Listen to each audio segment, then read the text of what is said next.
রব্বুল আলামিন সূরা তাকবীরের 14 নম্বর আয়াতে বলছেন ওয়াইজা সুহুফ নুশিরাত, আর যখন আমল নামাগুলোকে প্রকাশ করে দেওয়া হবে, ওয়াইজা সামাউ কুশিতাত, আর যখন আসমানকে আবরণ মুক্ত করা হবে, ওয়াইজাল জাহিম সুইরাত, আর জাহান্নামকে প্রজ্বলিত করা হবে, ওয়াইজাল জান্নাত উজলিফাত, আর যখন জান্নাতকে নিকটবর্তী করা হবে, আলিমাত নাফসুম মা আহাদারাত, তখন প্রত্যেক ব্যক্তি জানতে পারবে কি সে হাজির করেছে। রব্বুল আলামিন এখানে কিয়ামতের দিনের ঘটনা উল্লেখ করেছেন। একই ধরনের আয়াত আছে সূরা ইনফিতারে। আল্লাহ বলছেন ইজা সামাউ ফাতারাত, যখন আসমান ফেটে যাবে, ওয়াইজাল কাওয়াকিবুন তাসারাত, যখন তারকাগুলো খসে পড়বে, ওয়াইজাল বিহারু ফুজ্জিরাত, যখন সমুদ্রে আগুন ধরিয়ে দেওয়া হবে, ওয়াইজাল কবর বুসিরাত, যখন মানুষেরা কবর থেকে উঠে আসবে, আলিমাত নাফসুম মা কদ্দামাত ওয়া আখারাত, তখন প্রত্যেকে জানতে পারবে সে কি আগে কাজ করেছে কি পরে কাজ করেছে। রব্বুল আলামিন এই সূরা কিভাবে বললেন? এই সূরাতে বলছেন যখন আমলগুলাকে জীবন দেওয়া হবে, আমলগুলার জীবন চলে আসবে। আশ্চর্য কথা, আমলের আবার কিভাবে জীবন হবে? আল্লাহ রাসূল হযরত মুহাম্মদ সাল্লাল্লাহু আলাইহি ওয়াসাল্লাম বলছেন যে আমলগুলাকে জীবন দেওয়া হবে, এক এক আমলের এক এক চেহারা দেওয়া হবে। খারাপ আমলগুলা কিম্ভূত কিমাকার কষ্টদায়ক বস্তু হিসেবে হাজির হবে, আর ভালো আমলগুলো মানুষকে সুখ স্বাচ্ছন্দ্যে দেওয়ার মতো করেই হাজির হবে। আমরা আজকাল যুগে ভিডিও যুগে আমরা কি বলি? ভিডিও করার পরে বলি যে ঘটনাটাকে জীবন্ত করে বর্ণনা করা হয়েছে, ঘটনাটাকে জীবন্ত করে বর্ণনা করা হয়েছে। মানে যা ঘটেছে সেই ঘটনাটা এখানে স্পষ্ট করে বোঝানো হয়েছে। এর অর্থ কি? আমি দুনিয়াতে যে কাজগুলো যেভাবে করেছি, কিয়ামতের মাঠে সে কাজগুলো সেভাবে আপনাকে আমাকে সুস্পষ্টভাবে দেখিয়ে দেওয়া হবে। সূরা জিলজিলে বলা হয়েছে লিউরাউ আমালাহুম, সেদিন আমলগুলোকে দেখানো হবে। ফামান ইয়ামাল মিসকালা যাররাতিন খায়রান ইয়ারা ওয়া মান ইয়ামাল মিসকালা যাররাতিন শাররান ইয়ারা, সেদিন যারা ভালো কাজ করেছে ক্ষুদ্র থেকে ক্ষুদ্রতি পরিমাণ অনুপরিমাণ, সেদিন সেটাও দেখতে পাবে। সেদিন যে লোকটি খারাপ কাজ করেছে, অনুপরিমাণ খারাপ কাজ করেছে, সে খারাপ কাজটিকেও সেদিন দেখিয়ে দেওয়া হবে। যেমন আমরা জিলহজ মাসে হাজির আছি, আল্লাহ রাসূল হযরত মুহাম্মদ সাল্লাল্লাহু আলাইহি ওয়াসাল্লাম বলছেন কুরবানির পশুগুলোকে যে যেটা কুরবানি দিয়েছে সে কুরবানির পশুগুলো তার শিং মাথা শরীর সহ কিয়ামতের মাঠে হাজির হয়ে যাবে। আপনাকে আমাকে দেখিয়ে দেওয়া হবে যে হ্যাঁ এরা কুরবানি করেছে। তাহলে রব্বুল আলামিন এখানে যে কথাটি বললেন যে আমলগুলোকে প্রকাশ করা হবে, আমলগুলোকে জীবন দান করা হবে, আমলগুলো নিজে থেকে প্রকাশিত হয়ে যাবে, আমলগুলো আপনাকে আমাকে বুঝাই দেবে যে তোমাদের আমলগুলো দুনিয়াতে যা কিছু করেছিলে সেগুলোর গুরুত্ব কেমন এবং কি তার অবস্থা। ওয়াইজা সামাউ কুশিতাত, সেদিন আসমানকে আবরণ মুক্ত করা হবে। কুশিতাত কসাই, কসাই কারা? চামড়া যারা ছিল, গরু ছাগল যারা জবাই করে তাকে কসাই বলা হয়। কসাই কেন বলা হয়? কসাই জবাই করা তো চামড়াকে খুলে ফেলে। রব্বুল আলামিন এখানে কুশিতাত শব্দ ব্যবহার করেছেন, তার মানে আকাশ এখন ঢাকা আছে। আকাশ আমরা যেটা দেখছি আসলে আকাশ দেখতে পাচ্ছি না, আকাশটা পর্দা দিয়ে আবরণ যুক্ত করা আছে। সেদিন আবরণটা খুলে ফেলা হবে। চামড়াকে যেভাবে খুলে ফেলা হয় সেইভাবে চামড়া খুলে ফেলা হবে। কোনো কোনো তাফসীর বলা হয়েছে আকাশটা লাল দেখা যাবে। আর রব্বুল আলামিন এখানে যে কথাটি বলতে চাচ্ছেন যে আবরণ মুক্ত করা হবে, মানে আসমানের সব কিছু প্রকাশ হয়ে যাবে। বিজ্ঞানের ভাষায় আমরা আসমানের যা কিছু দেখি, বিজ্ঞান যতই আবিষ্কার করুক না কেন, তারা বলছে 5%, 5% অবজারভেবল, আসমানের 5% দেখা যায়, 95% আনঅবজারভেবল, 95% দেখা যায় না। বিজ্ঞানী কথাটা বলছে। আল্লাহ বলছেন সেদিনটা এটা কি করা হবে, খুলে ফেলা হবে। যখন আসমানের চামড়া তুলে ফেলা হবে সেদিন আমরা দেখতে পাবো আসমান থেকে লক্ষ কোটি ফেরেশতা। আসমানের এমন 4 ইঞ্চি জায়গা নাই যে জায়গায় একজন ফেরেশতা দাঁড়িয়ে নাই। সমস্ত ফেরেশতাকে দেখা যাবে। রব্বুল আলামিন আসমান থেকে আরশের মাঠে, বিচারের মাঠে এসে হাজির হবেন। রব্বুল আলামিন যখন আসমানে থেকে দুনিয়াতে নেমে আসবেন, প্রথমবারে কিয়ামতের মাঠে যতগুলো মানুষ থাকবে তত পরিমাণ ফেরেশতা নেমে আসবে আল্লাহ নেমে আসার আগে। দ্বিতীয়বারে কত নেমে আসবে? প্রথমবারের দ্বিগুণ। তাহলে 2 গুণের 3 গুণ। দ্বিতীয়বারে কত গুণ আসবে? দ্বিতীয়বারের দ্বিগুণ, মানে 4 গুণ, মোট 7 গুণ। যখন 4 গুণ ফেরেশতা নেমে আসবে, সে সাথে মহান রব্বুল আলামিন নেমে আসবেন। এই গোটা দৃশ্যগুলো সেদিন কিয়ামতের মাঠে যারা হাজির থাকবে তারা দেখতে পাবে। রব্বুল আলামিন সে কথাটাই বলছেন, সেদিন আসমানকে আবরণ মুক্ত করা হবে, অর্থাৎ অদৃশ্য বস্তুগুলো দেখা যাবে, খুলে ফেলা হবে, আসমানের চামড়াকে গুছিয়ে নেওয়া হবে, যা কিছু ঊর্ধ্বে আকাশে আছে সব কিছু দেখার জন্য উপযুক্ত করা হবে। এই যে আসমান আমরা দেখছি, এই আসমানটা ভেঙে ফেলে রব্বুল আলামিন কিয়ামতের মাঠের একটা নতুন আসমান করবেন, যেটা সকলের দর্শনযোগ্য হয়ে যাবে। ওয়াইজাল জাহিম সুইয়িরাত, আর সেদিন কি করা হবে? জাহান্নামকে প্রজ্বলিত করা হবে। জাহান্নাম তো রেডি আছে। জাহান্নামে কি পরিমাণ আগুন হবে, কতটুকু উত্তাপ হবে, কি ঘটনা ঘটবে, সব রব্বুল আলামিন প্রস্তুত করেছেন। কিন্তু জাহান্নামীরা জাহান্নামে না যাওয়া পর্যন্ত সেটা কি আসল কাজ করবে? আসল কাজ তো করবে না।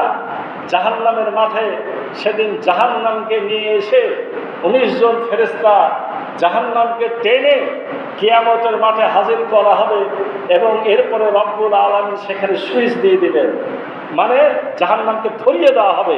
এখানে সে কথা বলা হয়েছে জাহান্নাম সেদিন প্রজ্বলিত হবে। প্রজ্বলিত হওয়ার সাথে সাথে কি করবে? এই জাহান্নাম রাগ উদ্গ্রহণ করবে, ক্রোধে ফেটে যাবে, মনে হবে যেন সে আক্রমণ করে করে জাহান্নামীদেরকে পেটের মধ্যে ঢুকিয়ে নেবে। অর্থাৎ রব্বুল আলামিন সেদিন জাহান্নামকে উস্কে দিবেন, এবং এই জাহান্নামের সেদিন আপনার মূল যে আপনার জ্বালানি, আমরা যেটা খড়ি বলি, খড়ি কি হবে? রব্বুল আলামিন বলছেন ওয়াকুদুহান নাস ওয়াল হিজারা, সেদিন জাহান্নামের খড়ি হবে মানুষ এবং পাথর। আমরাই আগুন, মানুষকেও আগুন বানিয়ে দেওয়া হবে, গোটা শরীর থেকে আগুন বের হবে, কিন্তু কলিজাটা, অন্তরটা, রুহটা শুধু তাজা রাখা হবে। দুনিয়ার আগুন চামড়া ঝলসানোর সাথে সাথে মানুষ মারা যায়, আর সেই আগুন এত ভয়ঙ্কর আগুন আপনাদের কলিজা পর্যন্ত পোড়াইয়া দিবে, কিন্তু আপনার জীবনটা যাবে না। সুম্মা লা ইয়ামুতু ফিহা ওয়া লা ইয়াহইয়া, সেদিন মানুষরা মারাও যাবে না, আবার মানুষেরা বেঁচেও থাকবে না। অর্থাৎ ভয়ঙ্কর একটা অবস্থা করে দেওয়া হবে। সূরা তাত্তালিউ আলাল আফিদা, সূরা হুমাযাতে বলা হয়েছে আল্লাতী তাত্তালিউ আলাল আফিদা, আগুন মানুষের অন্তর পর্যন্ত পোড়াইয়া দেবে। ওয়াইজাল জান্নাত উজলিফাত, ঠিক একইভাবে যখন জান্নাতকে নিকটবর্তী করা হবে, জাহান্নাম হাজির হবে খারাপের জন্য, তো জান্নাত কাছে আসবে না। أسيق الذين كفروا إلى جهنم زمرا حتى إذا جاءوها فتحت أبوابها وقال لهم خزنتها ألم يأتكم رسول منكم يتلون عليكم آيات ربكم وينذرونكم لقاء يومكم هذا قالوا بلى ولكن حقت كلمة العذاب على الكافرين সেদিন কাফেরদেরকে ফেরেশতারা ধাক্কায় ধাক্কায় জাহান্নামে নিয়ে যাবে। জাহান্নামের পাহারাদাররা বলবে, তোমাদের কাছে কি কোনো সতর্ককারী আসে নাই? তারা বলবে, এসেছিল, কিন্তু আমাদের ভাগ্যে এটাই নির্ধারিত হয়ে গেছে, অর্থাৎ আমরা অমান্য করার কারণে আজকে আমাদের জাহান্নামে পড়তে হচ্ছে। ঠিক বিপরীত পক্ষে আসিকাল্লাযীনা তাকাউ রাব্বাহুম ইলাল জান্নাতি যুমারা, ফেরেশতারা জান্নাতীদেরকে সাদর সম্ভাষণ জানিয়ে জান্নাতের দিকে নিয়ে যাবে। হাত্তা ইযা যাওহা ওয়াফুতিহাত আবওয়াবুহা ওয়াকালা লাহুম খাজানাতুহা সালামুন আলাইকুম তিবতুম ফাদখুলুহা খালিদিন। ফেরেশতারা তাদেরকে সালাম দিতে দিতে জান্নাতের মধ্যে দাখিল করে দেবে এবং জান্নাতটা এত কাছে হবে যে আপনি যেমন রব্বুল আলামিন নির্দেশ দিবেন, ফেরেশতারা আপনাদেরকে সাথে সাথে সে জান্নাতে পৌঁছায় দিবে। আমরা তো জানি যে জান্নাতে পৌঁছানোর জন্য জাহান্নামের উপর দিয়ে রাস্তা, জান্নাত ওই পারে, জান্নাতের উপরে যাবেন, কিন্তু যে রাস্তাটা আছে নিচে জাহান্নামের উপরে রাস্তা। আপনি যখন ওই রাস্তা পার হতে যাবেন, যদি পাপাচারী হন, পাপিষ্ঠ হন, ও রাস্তা পার না হয়ে নিচে পড়ে যাবেন, জাহান্নামে পড়ে যাবেন। আর আপনি যদি জান্নাতি হন, আপনার নেকি অনুসারে হয় আপনি বিজলির গতিতে অথবা ঘোড়ার গতিতে অথবা হেঁটে হেঁটে আপনার নেকি যার যে পরিমাণ, তাকে সেই বেগে আপনাকে জান্নাতে হাজির করে দেওয়া হবে। রব্বুল আলামিন বলছেন, ওয়াইজাল জান্নাত উজলিফাত, সেদিন জান্নাতকে নিকটবর্তী করা হবে। আলিমাত নাফসুম মা আহাদারাত, সেদিন প্রত্যেকে জানবে কি সে হাজির করেছে। ওখানে যাওয়ার পরেই বুঝে ফেলবে যে আমি কি নিয়ে এসেছি, আজকে আমার কি অবস্থা হবে। ওখানে যাওয়ার সাথে সাথে আমলনামা দেখে সবাই বুঝে ফেলবে যে আমি ভালো কাজ করে এসেছি না খারাপ কাজ করে এসেছি। আজকে আমার জন্য শাস্তি অপেক্ষা করছে না শান্তি, ওই মাঠে যাওয়ার সাথে সাথে জেনে ফেলবে। শোয়েন ক্ষেত্রে বলা হয়েছে কদ্দামাত ও আখারাত, সে আগে কি কাজ করেছে পরে কি কাজ করেছে সব কিছু হাজির করে দেওয়া হবে। আগে পরে বলতে কি, আমার অল্প বয়সে যে কাজগুলো করেছি সেটাও দেখতে পাবো, যুবক বয়সে কি করেছি সেটাও দেখতে পাবো, বৃদ্ধ বয়সে কি করেছি সেটাও দেখতে পাবো। তাহলে আগের গুলো দেখতে পাবো, পরের গুলাও দেখতে পাবো। দ্বিতীয় ব্যাখ্যা কি? দ্বিতীয় ব্যাখ্যা হলো যে কাজগুলো করা দরকার ছিল সেই কাজগুলোকে বলা হচ্ছে কদ্দামাত, আর যে কাজগুলো করা উচিত ছিল করেন নাই সেটা হলো আখারাত। আল্লাহ বলবেন মাত্র এই কাজগুলো করেছ আর এই কাজগুলা করো নাই, এটা হলো কদ্দামাত আখারাত। আর একটা কদ্দামাত আখারাতের ব্যাখ্যা হলো কিছু কাজ দুনিয়াতে থেকে আমরা নেকি নিয়ে চলে যাচ্ছি, এটা হলো কদ্দামাত, না আগে আগে চলে গেল। আখারাত কোনটা? যেটা পরে যাবে। পরে কি যাবে? মরণের পরে আপনার সদকায়ে জারিয়া। ইজা মাতাল ইনসানুল কাতানহু আমালুহু ইল্লা মিন সালাসাতিন ইল্লা মিন সাদাকাতিন জারিয়া আও ইলমুন ইয়ানতাফাউ বিহি আও ওয়ালাদিন সালিহিন ইয়াদউ লাহু। মানুষ যখন মারা যায় তখন আমলের ধারাগুলো বন্ধ হয়ে যায়, শুধু তিনটা ধারা চালু থাকে। তিনটা ধারা কি?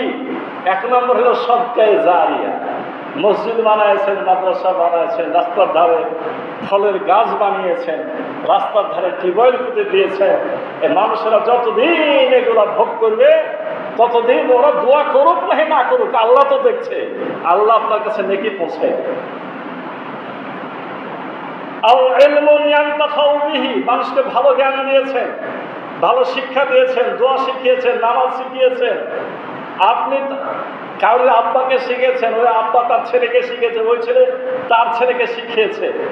আপনার এই জ্ঞানের ধারা যতদিন দুনিয়াতে টিকে থাকবে, আপনি একটা দামি বই লিখেছেন, এই বই মানুষ যতদিন পড়তে থাকবে, জ্ঞান হাসিল করতে থাকবে, যত নেকি অর্জন করতে থাকবে, আপনি মরে যাওয়ার পরও সে নেকি পেতেই থাকবে। তিন নম্বর হলো, যদি আপনার নেক সন্তান থাকে, পাপাচারী পাপিষ্ঠ না, বাপ মরলে 3 দিন নামাজ পড়ে চলে যায় ওরা না, সলেকে 3 দিন নামাজ পড়ে চলে যায়। বহু লোককে দেখতে পেত বাপ মরার পর 2-4 দিন আসে, ওটার নাম সলে না। যারা নিয়মিত নামাজ পড়ে তারা সলে। যদি আপনার নেক সন্তান থাকে, সলে সন্তান থাকে, সে যদি আপনি মরে যাওয়ার পরও দোয়া করে, এই দোয়াটা কি হবে? আপনার কার্যকরী হবে, আপনার আমল নামে যুক্ত হবে। এটাকে বলা হচ্ছে আখারাত। তাহলে আপনি যদি ভালো কাজ দুনিয়ায় জারি রাখেন, এই জন্য ফল পান মরার পরে, আপনি খারাপ কাজ চালু করে গেলে খারাপ কাজের ফল পাবেন না? চুরি করা শিখিয়েছেন, ডাকাতি করা শিখিয়েছেন, মিথ্যা কথা শিখিয়েছেন, নিজের ছেলে মেয়ের সামনে বিড়ি সিগারেট খাইয়ে ও ছেলে মেয়েকে বিড়ি সিগারেট খাওয়া শিখিয়েছেন, মুখ খারাপ করে গালি দিয়েছেন, নিজের স্ত্রীকে ছেলে মেয়ে গালি শিখেছে।